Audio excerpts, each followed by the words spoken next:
This is the Cholo News Report for Tuesday 27 February 2018.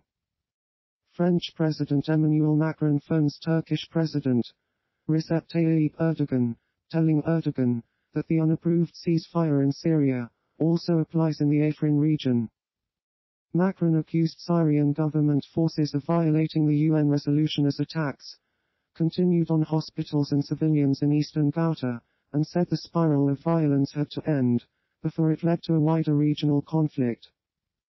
The co-governing National Party of Australia elects Veterans Affairs Minister Michael McCormack to succeed Barnaby Joyce as their leader. McCormack is later sworn in as Deputy Prime Minister. Mr. Joyce fell amid criticism of his affair with his former media advisor Vicky Campion, with whom he is now expecting a child, and an allegation of sexual harassment. Sources say Mr. Littleproud was as close as one vote away from securing an absolute majority, but was subject to a spirited campaign against him by fellow Queenslander Barry O'Sullivan. French Prime Minister Edouard Philippe announces plans to overhaul the state-owned railway firm SNCF. The details of the railway reform will be released in March. A traveller waits on a platform at the St. Charles station in Marseille during a national strike by SNCF railway staff in 2014. A report submitted to the government earlier in February recommended the company's debt be reallocated within the public sector. The government said it will consider turning the state operator into an autonomous company backed by public money, but it would never be privatized. Simon Bridges is elected as leader of the National Party, becoming the first Maori on that position.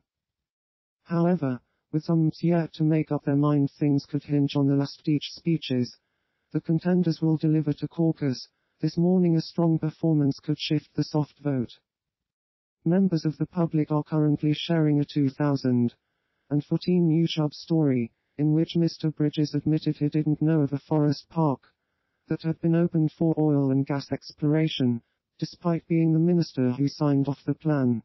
Speaking of archive footage, there's an incredible Lloyd Burr special from 2016, when the Beehive got new carpets, causing politicians to get non-stop electric shocks.